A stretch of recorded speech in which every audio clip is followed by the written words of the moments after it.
This is Atlantic City Electric calling regarding the work continuing across the Wildwood area to restore electric service to everyone impacted by the fire at our Lake Avenue substation.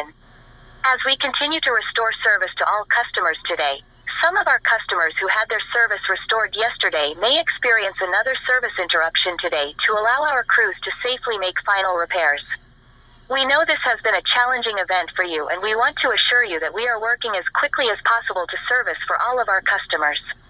If you experience a service interruption today, we expect it could last up to 4 hours. Our crews worked through the night making repairs and installing temporary equipment at our substation, and these additional interruptions are necessary to ensure work can continue safely. We do expect to have service restored for all of our customers by 3 p.m. today.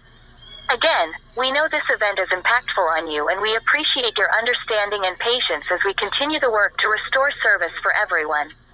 Thank you, and please stay safe.